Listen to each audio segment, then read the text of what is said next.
Is self-competition a good thing or a bad thing? That's today's viewer question.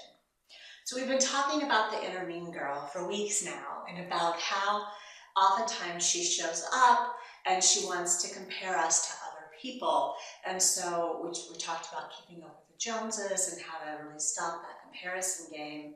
Well, Heather had a question that really turned everything on its head. And she wanted to know, what if I'm comparing myself to myself? So I'm using that to improve myself, to better myself. Is that a good thing or a bad thing? Now that's a good question. And the answer is, it depends.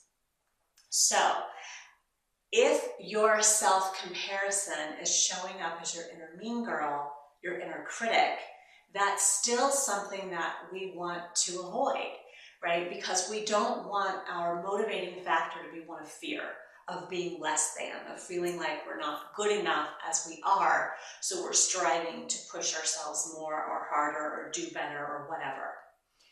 However, if that inner voice is pushing you from a place of wanting to help you improve yourself, not because you think that you're not good enough, but because you genuinely are like, you know, I'm into this personal development, growth kind of stuff, and I want to see what I can do with this, then it might be a good thing. So how do you tell the difference? For me, again, it all goes back to the body response. So if when that inner voice comes up and it's telling you, you could have, you should have, you would have done better if you did this. So if it comes up and it's really critical and it makes you feel constricted and contracted, that is your inner critic. And that is a voice that's motivated by fear, which is not what we want.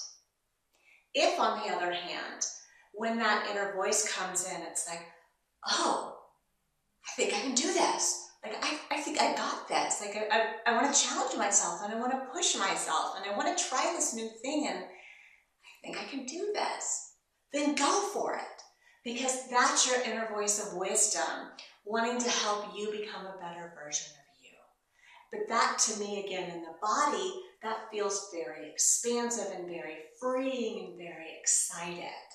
Not in a frenetic, anxious way, but just in a, wow, what if I could do that kind of way? That's where personal growth and development should really come from. So should you compare yourself to yourself? It depends. If you're comparing yourself to yourself and you're saying, you did better yesterday and you suck today, then no, it is not helpful, because that is an inner critic, inner mean girl, fear, not good enough based drive. And while fear can be motivating, it's generally not where we want to come from. It's not sustaining, it's not lasting, it doesn't make us feel good about ourselves. If it's coming from a, I did this yesterday and it was actually not as hard as I thought it was going to be. I wonder if I did this, how it would turn out. Knowing that, it may not turn out to be how you'd hoped, and you're okay with that. You can still have self-compassion.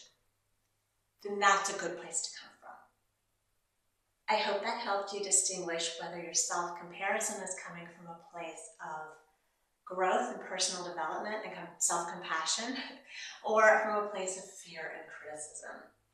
Because it can be the exact same voice, but it's going to come across in a totally different way. So turn to your body, listen to your body's wisdom. If it makes you feel contracted, restricted, icky, that's not a good place to come from. If it makes you feel expansive and excited, go for it. I hope that helped. Keep those questions coming in, Dr. Mary at drmarypritchard.com.